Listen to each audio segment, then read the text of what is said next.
Today's number, $446 million. That's the combined payout election bettors will get from prediction sites Polymarket and Kalshi. Wow.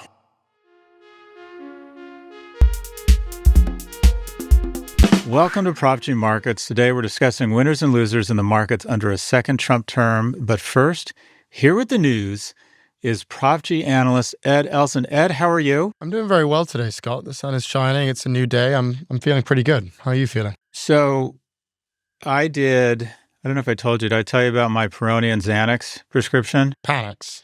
I did hear about that. But I didn't hear how the bet fully shaked out. I know you bet on the election, so you're feeling a little more upset than you otherwise would have, right? Well, no, it's better to be lucky than good. So what happened was I went to Polymarket thinking I had great insight. It was trading at about 60-40, meaning you get a payout of $2.50 on what I thought was a coin flip. I was going to go on Polymarket. I started registering and it said, oh, you're not in the US or you're in London, you can't do it. And I'm like, oh, fuck. And so I went to this thing called Bet 365. And as you can imagine, I'm really good and have a lot of patience with registering at sites.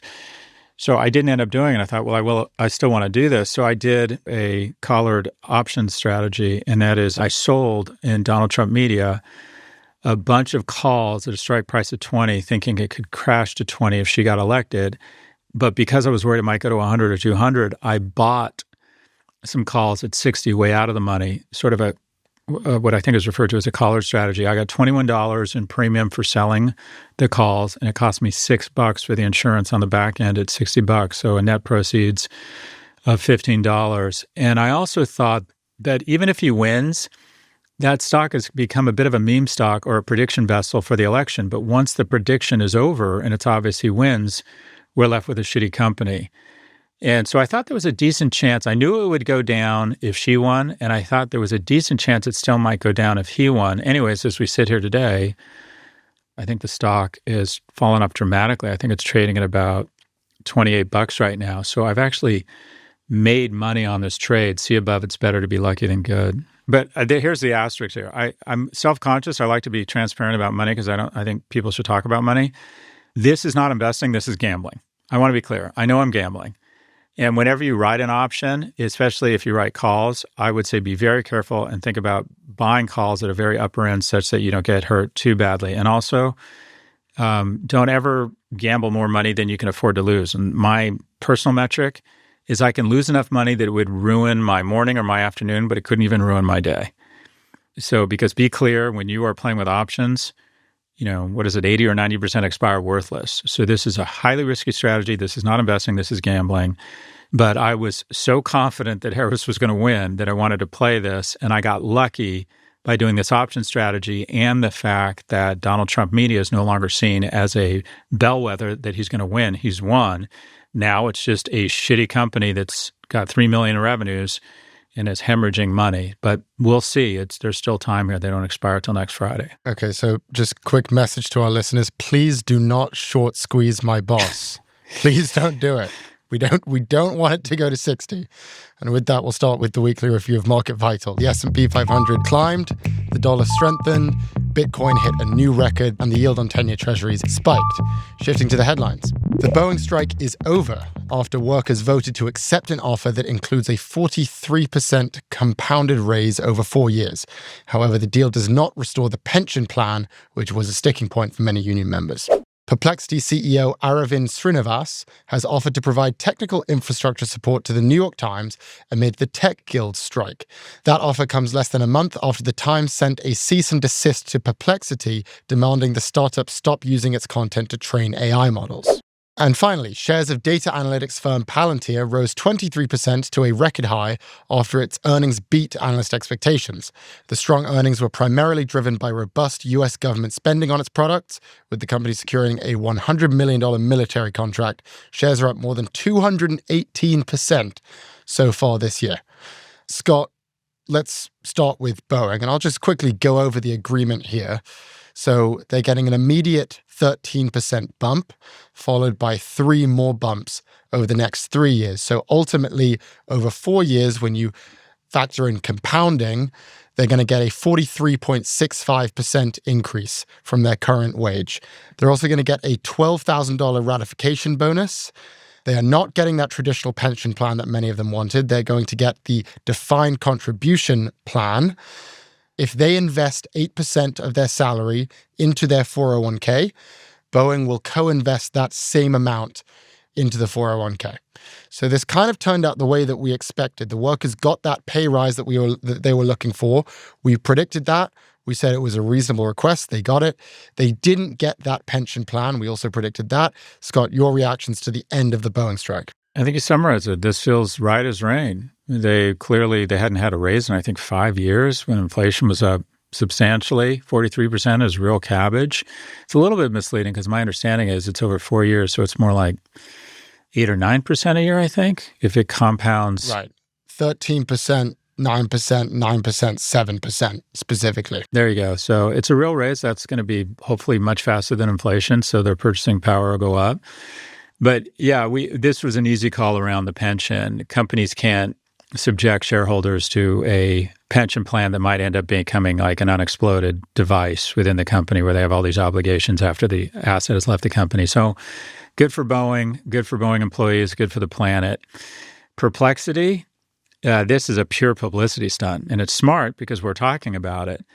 And he's not going to win a lot of favors with, NYT employees. But what's a little bit misleading or requires nuance of what you're saying, NYT is suing everybody that's using their content. They're not specifically going after, they're going after all of them, right? They're saying they're trying to build some IP and they're trying to ring fence their content, which is smart. If they were smarter, they'd be binding together or creating a consortium such that they could speak with a louder voice. Because even as strong as all the NYT or valuable as all the NYT content is, it's still not strong enough to go toe-to-toe with any of these guys. Any thoughts from you on Perplexity? I think you're exactly right that this is a publicity stunt, and we should just confirm it worked. This was covered by 13 different news publications. Just the simple act of the CEO going to the New York Times and saying, hey, you want to use our AI in the midst of your strike. Those publications include the New York Post, they include TechCrunch, several others. And here's the most important statistic, which is that in the past 7 days, Google search volume for the CEO, Aravind Srinivas, has increased 70%. So as far as publicity stunts go, this was sort of a smashing success. Yep. And then Palantir. So I got to give it to them. I was very skeptical of this company. I thought it was very opaque and creating this kind of cloak and dagger feel to create differentiation or deep, dark technology where there wasn't any. They're clearly continue to perform, continue to beat expectations. The CEO understands storytelling. So nothing like a company that's kind of got this deep, cool, innovative AI, spy versus spy feel combined with beating earnings consistently, combined with a CEO who goes on Bill Maher and is really great at messaging. So this company, in my mind, is still incredibly overvalued, but good for them. Stock is tripled in the last year, second best performer in the S&P right now, or S&P 500. Vista, an electricity provider that has benefited from the AI power boom, is number one. But their government revenue was up 40% year on year to $320 million, making up about 2/3 of the company's total revenue. They trade at a P of 130, which is more than 3 times the valuation on a PE basis of NVIDIA. And NVIDIA is growing 4 times faster than Palantir and has 50% net profit margin compared to Palantir's 20%. So one of two things is true here. Either Palantir is dramatically overvalued or NVIDIA is dramatically undervalued. It has a ton of short interest, more than its competitors. As a percentage of its float, Palantir is up around 5%, Snowflake's at 4%, and IBM is at about 2.5%. And then people are very bullish on Palantir because of the incoming administration, thinking that defense spending typically goes up under Republican administrations. And in the first 2.5 years of the Trump administration, Palantir's revenue from the U.S. government contracts surpassed its total under President Obama's entire second term. So this is a government contractor, but it's a good business to be in. Yeah, well, the defense spending point is interesting because, yes, exactly. They're still heavily reliant on government revenue, makes up 64% of their overall revenue. Most of that is analytics for the military and for the Department of Defense. And what the market is telling us is, one, they had a great quarter, but at the same time, they're also bullish on the fact that we have a Republican in charge, that Trump is now in charge. And theoretically, that means that defense spending will go up. But then there's the other side, which is, Trump, his whole campaign has been that it's going to be an isolationist foreign policy. His whole shtick is that we're going to be pulling back from all of our military exploits. That's at least the argument that I've been hearing from my Republican friends. And so, it feels like we're at a bit of a crossroads. It's not really clear what we think is going to happen in terms of defense. He said he's going to cut spending, but the market is telling us no, that we actually think that Trump's going to increase the amount that we spend on the military, which, yes, would benefit Palantir. If he cuts back, it would be harmful to Palantir. So I think that's just an interesting dilemma right now, but I think it's something to keep an eye on. I think Palantir is going to be a good tracking stock for trying to understand where are we headed in terms of our defense spending. I think the market's got it right. I can't see Trump. First off, Trump is not afraid of deficits. He loves being able to beat his chest. I just can't see the whole affinity, testosterone-driven macho bullshit resulting in him ever cutting spending on the military. I just don't think all the incentives are lined up to either keep, at best, military spending flat. I would be surprised if it didn't go up. It's just the kind of guy he is. He wants to be able to say, go to Putin and go to Kim Jong-un and say, yeah, our military continues to spend more than the next 9 biggest spenders combined. We'll be right back after the break with a look at the market's winners and losers under a second Trump administration. And quick reminder, Prof G Markets has its own feed now. There you'll get 2 episodes every week. So if you're still listening on the Prof G pod, move over, type in Prof G Markets wherever you get your podcasts and hit follow. We'll be right back.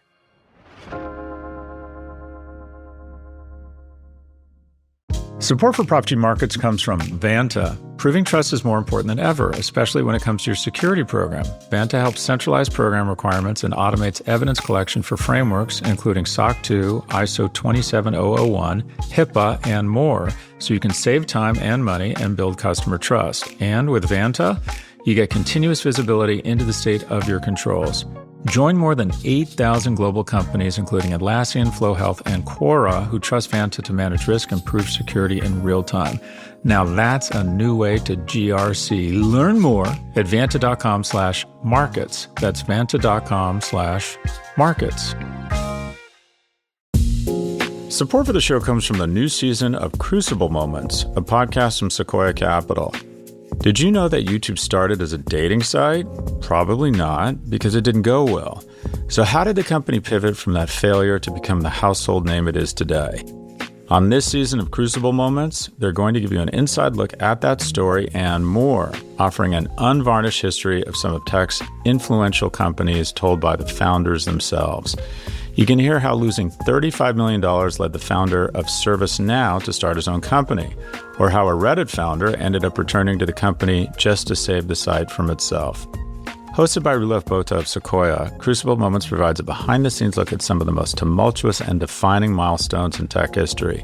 He connects with the founders, and they reflect on those pivotal inflection points and how sometimes those moments of turmoil become moments of triumph.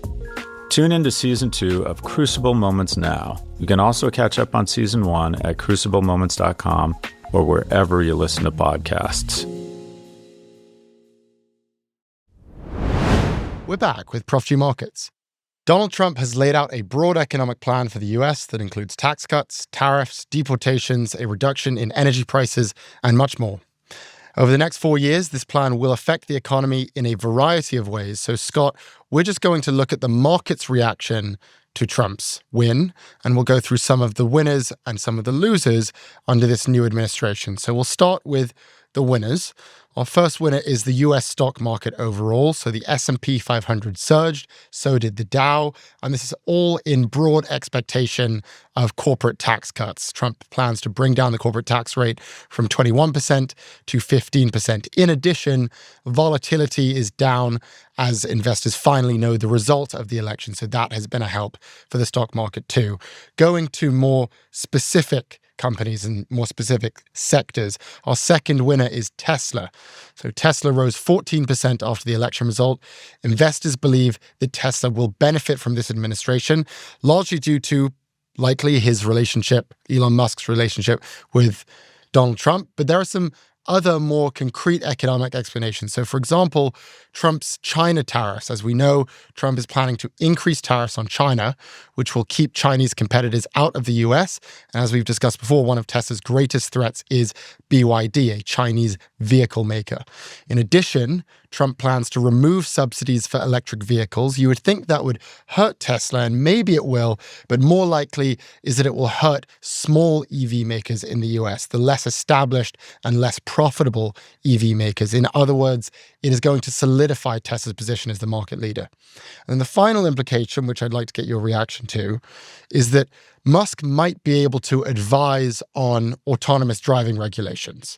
That's one of the biggest hurdles for Tesla and the robotaxi mission. So if Elon Musk has one foot in the White House and the other at Tesla, it could be that he'll be able to fast track his vision of the robotaxi fleet. And that is certainly what investors are pricing in right now. So Scott, let's get your reactions to Tesla as a winner of this Trump administration. Well, first, is in terms of the broader market, stocks represent essentially how corporations and management and the wealthy are doing who control or own 90% of stocks. And essentially, the reason the stock market is rallying is there's an anticipation of a tax cut or an extension of the corporate tax cuts, which will increase earnings and thereby logically increase the value of the shares. Now, what the Harris campaign was unable to do, which seems fairly obvious to me, is that all that's happening is the following. The stock market has gone up. The credit markets have actually gone down in the sense that the 10-year, the yield has gone up, and the bonds on the 10-year have gone down. Why? Because the credit markets look long-term and say, okay, we think that Donald Trump is going to be inflationary. And the dots that I don't think people have connected is the following. This market rally is essentially a transfer of wealth from you to me. Because all that's happening here is Trump is signaled, and the market believes him, he's going to cut taxes on corporations. He is not going to fund that. My prediction will be it'll be deficit funded, meaning the stocks I already own are up substantially the last 2 days, Ed, on anticipation of a bigger deficit, which will increase your interest rates and lower your stock returns when you're my age and own stocks. So all the market is saying right now and doing right now is transferring wealth from people your age to people my age. And the credit markets recognize this, and yields have gone up. So I think the Harris campaign was totally incapable of connecting the dots and saying we need to stop the transfer of wealth from young to old. In terms of Tesla, my understanding is he spent about $120 million on the Trump campaign, and his wealth increased, I think, something like $15 billion. The best investment, the best trade of this year was Elon Musk participating, going all in, and giving $19 million to the Trump campaign. He's already got $15 billion back because people assume that he's all in. Trump loves him. Trump is a kleptocrat, and Trump will give Tesla government contracts.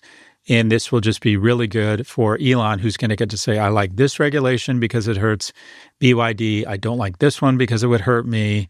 This is basically the market says Tesla is about to become a recipient on the good end of a kleptocrat here known as the Trump administration. I'm just waiting for all the comments to say that you have Trump derangement syndrome. But, please, if you're going to make an argument against that, I just hope that people ground it in like an actual argument that's based in facts.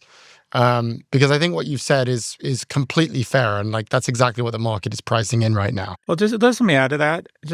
In the last 2 trading days, I have made a fuck ton of money. Yeah. And by the way, everyone says, why are you complaining? You're going to get richer. It's like, yeah, I know we're going to get richer for now if we own a bunch of stocks. I'm getting richer on your credit card. Yes. Nothing has fundamentally changed about the R&D or the education or innovation or anything that's actually fucking sustainable in this country. Yeah. We're not going to produce smarter kids or fewer depressed young adults or create R&D for our university. None of that is here. This is simple. He's going to run up your credit card to reduce the taxes on companies I own shares in presently. Great. And then And then if I live long enough, and I probably won't, people are going to have to pay the taxes on poverty, increased incarceration, in exceptional interest rates when the Chinese don't show up or do show up and say, we want 10, 15, 20% yield if you want us to continue buying your treasuries, which is going to crowd out all investments in forward-leaning investments, technology, R&D, education, because basically our entire budget, by the time you are my age and have any real money, is going to go two places: to seniors who are unproductive through entitlements, or to paying the interest on our debt. This is nothing but pulling prosperity forward from younger people to me. So yeah, it feels good. I'm going to enjoy it. It is bad for America. Exactly. Let's move on to another winner of this new Trump administration, which is the bank stocks. So shares of JP Morgan, Bank of America, Citigroup, Goldman Sachs, and Morgan Stanley all soared on the election news. Goldman Sachs and Morgan Stanley rose as much as 13%. In addition, private equity firms rose, such as KKR and Blackstone. Blackstone hit a record high. So in other words, this was a big win for banks and for financial services. Why? Because again, the expectation is that Trump will significantly roll back financial regulations. And as we've discussed, M&A has been down over the past few years. There are likely a lot of factors contributing to that, but many believe that the biggest one is because of regulation from people like Lina Khan at the FTC. Many believe that Lina Khan, who we had on this podcast, will be out of a job in this administration. So in sum, looser regulation leading to more M&A, leading to larger investment banking fees, and so more revenue for the big banks. I assume you're going to have a similar take to what we just said, but what's your reaction to the soaring market values of the bank stocks? A move of 12 and 13% among JP Morgan and Wells Fargo is much more dramatic than a 20 or a 30% move in a tech stock. These companies' volatility or the Sharpe ratios are much lower. These are huge moves for these companies because it's the perfect storm for them. One, less regulation. We can go buy small banks and become even bigger and bigger and become way too fucking big to fail, which is bad for the economy. So less regulation. I probably won't have the same stress tests that Elizabeth Warren and Sarbanes-Oxley. We might roll back some of that shit so I can make more loans with less scrutiny. I can start acquiring more companies. And with interest rates going up because of an inflationary presidency of Donald Trump and the anticipated deficit spending such that I get richer or the incumbents get richer, the spreads on loans will go up. So if you're loaning out money on 8% mortgages, you get to borrow at 5.5%. Your spread is 250 basis points, whereas 3 years ago, when you were taking out loans at 2 3/8 and borrowing money at 1.5% for them, you're only getting 84 bips of spread. So this is the perfect storm. Less regulation.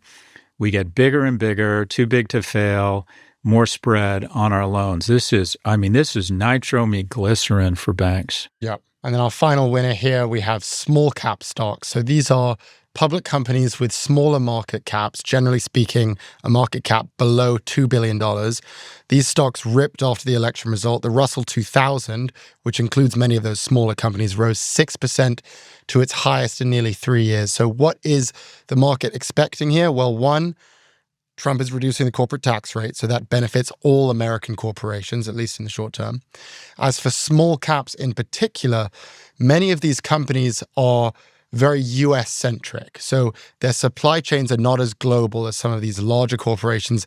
They're not multinational in the same way that a company like Amazon is. They do the majority of their business in the US. And the expectation is that with Trump and his more isolationist policies, in addition to these global tariffs that we've talked about, we're going to see more investment in companies who do their business in America and America alone. So that, generally speaking, should benefit small caps. Scott, your reaction to the increase in small cap stocks? It's a really interesting point. I understood that, okay, lower tax is good for these companies. Tax cut puts more money in people's pockets, so stimulus, or at least short-term stimulus. I hadn't seen what you just saw, and it's absolutely correct. And that is small cap companies tend to probably get the disproportionate, if not all of their revenue domestically. They're less hurt by tariffs because what happens in a tariff is we put 60% tax on consumer goods coming in from China, they respond. And if I'm selling a lot into China, I get really hurt. But if I'm just a domestic producer, I'm not insulated from tariffs, but I'm not as badly hurt by a multinational in terms of a trade war. Yeah. And just to be clear on my opinion here, this is an outcome that I actually like. Like, I think this is, generally speaking, a good thing. The amount of concentration of capital and power to the top few companies, as reflected in their market cap, I don't think has been a good thing.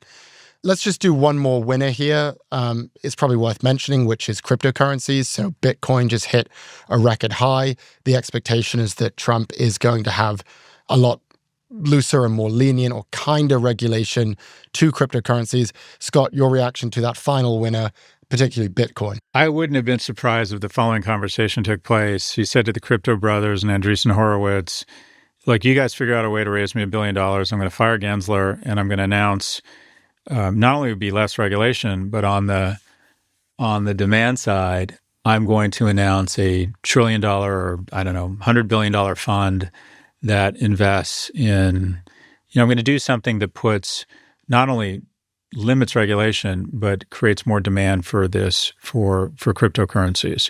So I can just see him saying, guys, you raise me $1 billion, I'll take Bitcoin to $1 million, and this is how I'm going to do it. I'm going to fire that pain in the ass Debbie Downer Gensler. And wouldn't you like it if all of a sudden Bitcoin became one of the default currencies, or we tried to give it some sort of dollar backing, or I don't know, something that makes it, I'm sure the crypto community has thought of all kinds of things that would be great to legitimize this market. So what are you going to see? I think you're going to see Bitcoin go up substantially. You're going to see venture capital firms start deploying capital against blockchain and crypto companies. And unfortunately, the downside will be a lot of tears in an unregulated market that attracts a lot of maverick cowboys, which has a fair share of grifters in it. And the grift is going to be grifting with a lack of oversight from the SEC. There will be some innovation here. There is a lot that can be done. And a lot of intelligent people said it was overregulated and we needed to kind of let these horses run a little bit more. I think that's a valuable argument or a legitimate argument. But you're just going to see, with a total absence of regulation, which is what I think you're going to see here, you're just going to see, the Miami coin again, or the Ed Elson coin, or there's just going to be all kinds of shit. That's a good idea, actually. You like that? I'll work on that, yeah. As you know, I'm an investor in Ledger, which is a cold storage hardware wallet. 12% of all crypto is stored on these things. You can also trade on it. I would imagine the value of that company went up 30% in the last 2 days, even though it's a private company. So this is a big win for that community. Gary Gensler, do you think he's around in 12 months? He's absolutely gone. He's on the Green Mile. The more interesting question is whether Lena Khan survives, because she actually has fans on both sides of the aisle. And my prediction is she actually survives. Yeah, I think J.D. Vance quite likes her, right? So does Matt Gaetz. Now, she is an antitrust. She's a trust buster. But I think this issue is so complex that I think Trump's going to get bored of it and just say, oh, fuck, leave her in place. And also I just don't think he has the patience to deal with this. And everybody who advised Trump, or everybody who was close to him, when someone would come in and talk to Trump, they would say the following: fewer words, more pictures. You were literally told on some of the most complex issues, he likes pictures and very few words, that the guy literally doesn't read was supposedly his reputation. And I imagine talking about the complexities of an antitrust case or the monopoly maintenance case of Google and if they didn't do it, what would it mean? He's also himself, President-elect Trump, does not like these companies. He has been very aggressive and very upset with Meta and Alphabet. So if he can soften his image and keep the young woman in that position who's going after them, I think she survives. And she's one of the few people that has something resembling bipartisan support. So I think it's going to be Chairperson Khan for a while. We'll be right back. And if you're enjoying the show so far, hit follow and leave us a review on Prof G Markets.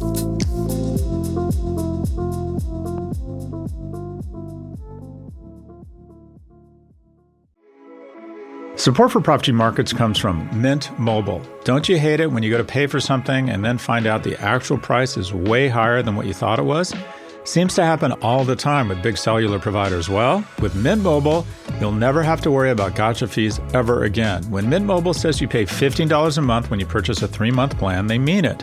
All plans come with high-speed data and unlimited talk and text delivered on the nation's largest 5G network. And you can use your own phone and bring your phone number with you, along with all your existing contacts. To get this new customer offer and your new 3-month premium wireless plan for just $15 a month, Go to mintmobile.com/markets. That's mintmobile.com/markets. Cut your wireless bill to $15 a month at mintmobile.com/markets. $45 upfront payment required, equivalent to $15 per month. New customers on the first 3-month plan only. Speed slower, above 40 gigabytes on unlimited plan. Additional taxes, fees, and restrictions apply. See Mint Mobile for details. Support for Prof G Markets comes from Fundrise. It's no secret that the AI industry is growing through the roof right now. You know it, your friends know it, your dad even knows it, but that doesn't make it any easier to start investing in the technology of tomorrow, because most of the AI revolution is being built and funded in private markets. That means the vast majority of AI startups are going to be backed and owned by venture capitalists, not public investors. The Fundrise Innovation Fund is trying to change the landscape for regular investors. The Innovation Fund pairs a $100 million plus venture portfolio of some of the biggest names in AI with one of the lowest investment minimums in the venture industry. AI is already changing the world, but this time you can get in early with the Fundrise Innovation Fund. You can get in early at fundrise.com/markets. That's fundrisc.com/markets. Carefully consider the investment material before investing, including objectives, risks, charges, and expenses. This and other information can be found in the Innovation Fund's prospectus at fundrise.com/innovation. This is a paid advertisement.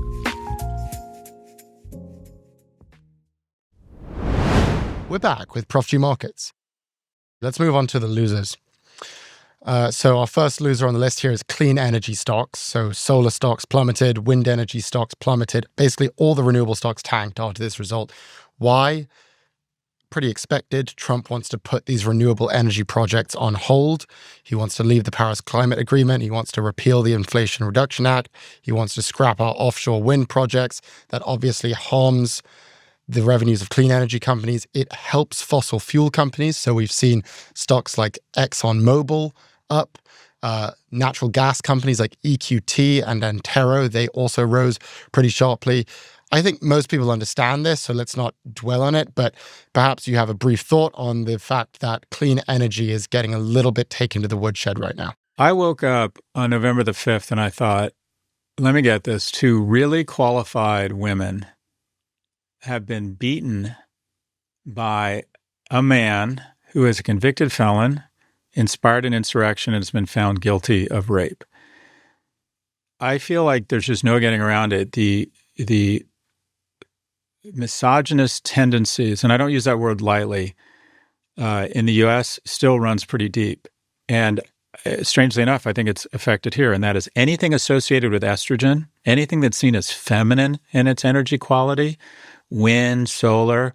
Oh, you pussy-ass bitch. I'm not interested in wind and solar.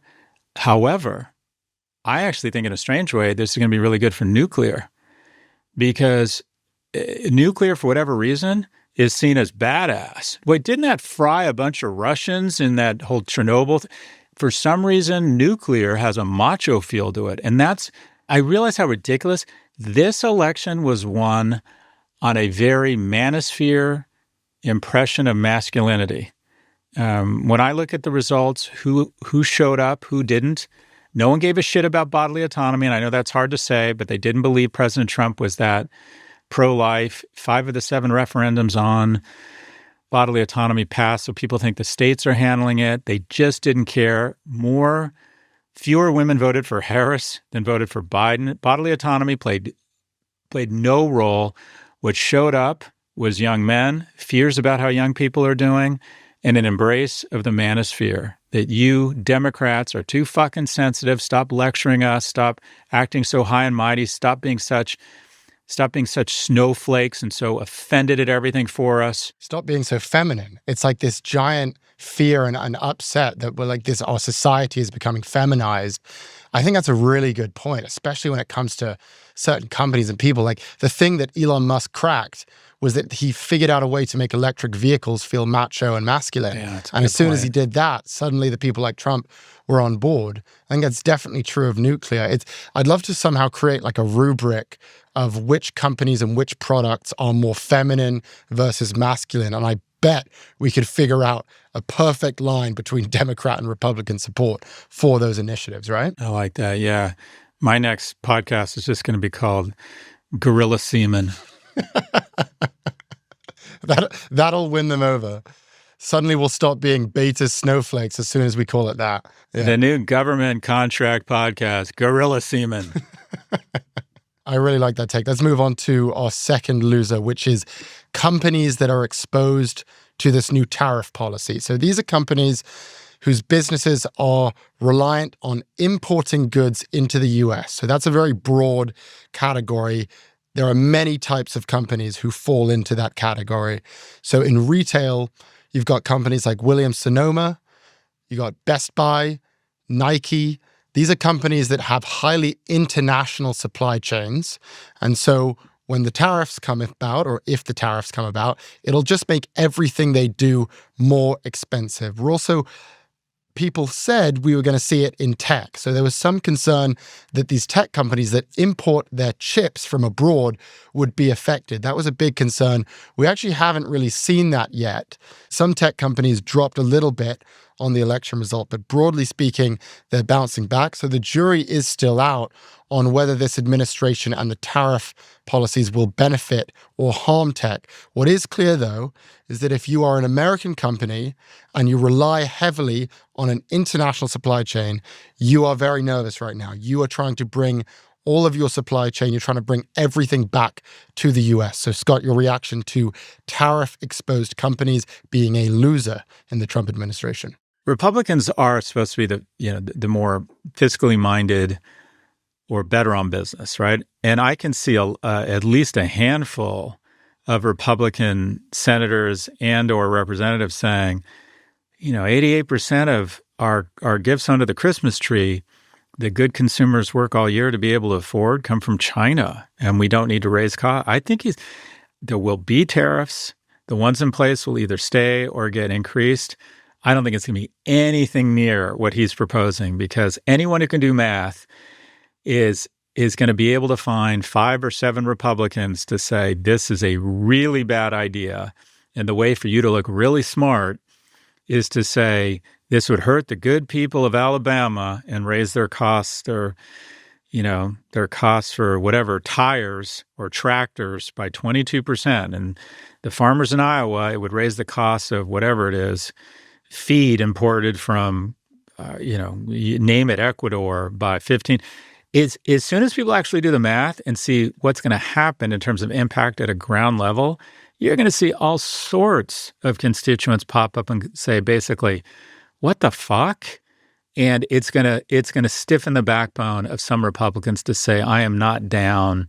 And the margins, even if they get control of all 3 branches, the margins here are going to be so narrow that on a topic like this, I think that Democrats will be able to find a few defectors to kind of cross their arms and hold firm on tariffs. I don't think tariffs are going to be nearly at the scale that he's threatening. Some companies that are being hit a little harder related to this tariff issue, foreign stocks, emerging market stocks. So companies in Europe, in Mexico, in China, they're down.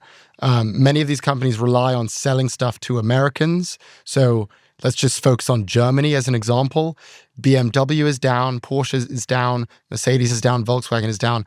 13% of Germany's cars are exported to the US. So this is not great news for foreign car makers. If we look at Europe as a whole, the US accounts for 1/5 of their exports. They shipped €500 billion worth of goods to America last year. That number should come down under Trump. So you just sort of think of every foreign staple that we enjoy in America, whether it's beer from Mexico or computers and smartphones from Japan or even GLP-1 drugs from Denmark.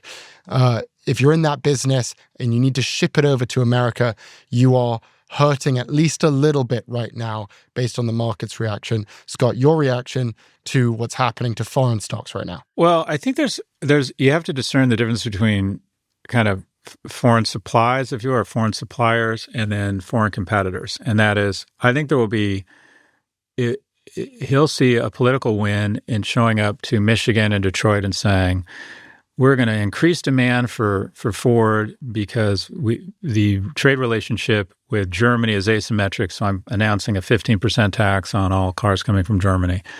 Whereas if he were to announce new tariffs on metal coming in from Canada that's just going to increase the costs for Ford, I think that will be more politically unpalatable, despite the fact they both kind of end up in the same place, and that is an increased cost on U.S. consumers.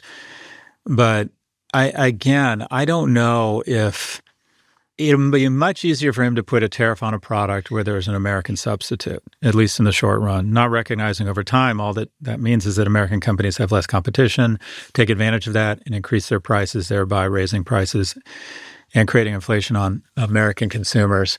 But I think in the short run, it's just much easier to tax a competitive product than it is, feed coming in from Ecuador that raises the price, raises the costs of goods for farmers. It's sort of a question, and it feels very similar. It is very similar to what happened with Brexit, where the UK was like, we can do this all on our own. So let's just cut off ties and we're going to be fine. And the question here is that. It's like, okay, I'm down with the idea of bringing everything to America. And the question that we're asking right now is, can we do everything truly on our own? Can we just sort of put a giant tax on everything that comes from abroad? Or do we actually need these countries and do we rely on them to sustain our society? And I think it certainly was not a valid question to be asking in the UK. The UK was completely dependent on the rest of Europe, and that's why it's struggling so much right now. And I think it is a more valid question when it comes to the US. But that is certainly the direction we're moving in here. We're basically saying, we don't need all you guys. We can do it on our own. And I think what we're about to find out is whether that is indeed true. Our final loser that I've got here, this is the most interesting in my opinion. The housing market generally, and specifically so real estate stocks. So you've got real estate brokers like Redfin, like Zillow, Compass. They're all in the red right now. They all reacted quite badly to the election result. You've got real estate services, companies like CBRE and Cushman & Wakefield. They all fell. You've got home building stocks, so companies like D.R. Horton, which constructs houses, the largest American house construction company, and company like Lenna. All of the home builders are down right now. And this is the most interesting to me because basically what the market is saying, the expectation, despite Trump's promise to bring down housing costs, is that buying a house is about to get even more expensive. So we've seen yields rise in expectation of higher inflation as a result of the tariffs that we've just discussed. And when yields rise, that means that rates rise. And when rates rise, that means you're paying a larger mortgage payment. So that's sort of an accepted principle in the markets right now. We're going to see higher mortgage rates. So to counteract that, Trump needs to figure out a way to significantly reduce housing prices. He's laid out some plans. He wants to make it easier to build, which I think we both agree with is a good thing. However, the tariffs are expected to increase the cost of goods needed to build houses. That's one problem. And the deportation and immigration crackdowns are expected to make the construction labor market even tighter, which means it'll be even more expensive to build a home. So what the market is telling us right now is that mortgage rates are going to go up and housing prices are going to go up, which is just a total nightmare for someone like me who, one, wants to buy a house, and two, who believes that the cost of housing is basically one of the biggest issues, at least in the country right now. So, Scott, your thoughts on what this new administration could do to the housing market? Well, just as we said, this is the perfect storm of good things for bank stocks. It's the perfect storm of bad things for housing, because his fiscal policy, what we know about it is it could be inflationary. The credit markets have already predicted that interest rates are going to go up. The 10-year is already going up. So one of the things that has made housing increasingly unaffordable is a massive increase in interest rates, right, and mortgage rates. And then I remember during COVID, I was building a house, and the guy said, we can't get garage doors. He said, and he looked at the pulley on the automatic, when you press it and there's an engine and a chain, the pulley between the chain and the door, he goes, that thing's made in Czechoslovakia and it's all closed because of COVID. If that thing, your washing machine, so many parts, even the lumber, so many things in your house come from foreign entities that the idea that he's going to do anything resembling this level of tariffs So let me get this. My mortgage, the interest rate on my mortgage is going to go up and the cost to build is going to go up. Something's got to give here because this is one place you're going to see a pretty significant gag reflex from the U.S. population. If all of a sudden it becomes obvious that an already vastly unaffordable housing market, where just in the last 5 years, it's gone from 2/3 of Americans can afford a home to just 1/3. If that goes down any further because of Trump's tariff policy or because inflation starts to send mortgage rates up, I think he's going to get a very swift message back from the American people that, look, boss, housing is a crisis. We need all hands on deck, more permits, more housing. And again, in addition to supply, the cost of building and the mortgage rate are really important. So this is the perfect storm of bad things for housing. I don't believe a lot of this. If you look at the markets have sort of said it's going to be a divided government, that he's not going to be able to push through other than maybe extending the tax cuts is how I read it. They will continue to favor rich people and corporations. But a lot of this stuff is not going to happen at nearly the scale that he's threatened. Yeah. That's all I've got for the winners and losers here. I also just do want to point out that what we have said about this has been based on the market's reaction. So what we're explaining right now, like your take on the idea that mortgage rates and housing prices are going to go up, that's not like our hot take. That's what the market is telling us right now. We don't know what's going to happen. Like, I hope, and I would be really happy if Trump figures out a way to get the cost of housing down, and I'm so for it. Like, I'm 100% in support of that happening. I'm in support of him bringing inflation down. I mean, I want things to work out. Do you have any final thoughts or takeaways from this winners and losers session? You know, what I would say across a lot of this stuff is I think it'll modulate. Nothing's ever as good or as bad as it seems. I think the market tends to, the pendulum's never at kind of the bottom. I think it's probably overreacting one way or the other. So I would think the stocks that have been hammered the most are probably buying opportunities. And I think the stocks that are up the most, I don't know, I'd be careful going into them. I think we're going to find that the intransigence, the multiple branches of government, the slow grinding gears of our, I don't even call it our democracy, but our capitalist system, and the fact that you're going to have a president that I'm not sure is going to have the attention span to enact a lot of this. I mean, to a certain extent, what's strange is kind of a month in, he's a lame duck president. So I don't think the winners are going to win as much here, and I don't think the losers are going to lose as much as we think. All right, let's take a look at the week ahead. We'll see the consumer price and producer price indices for October, and we'll also see earnings from Disney, Alibaba, and Home Depot. Scott, do you have any predictions for us? My prediction is that Intel will either be acquired or go private in the next, 6 months. I think this is such a storied firm. There are few firms that have fallen further faster than Intel. And this sector has added a ton of market capitalization, except the leader, the market leader, the dominant player, the one that was held up as the icon of great management, has consistently thrown up on itself for the last 20-odd years.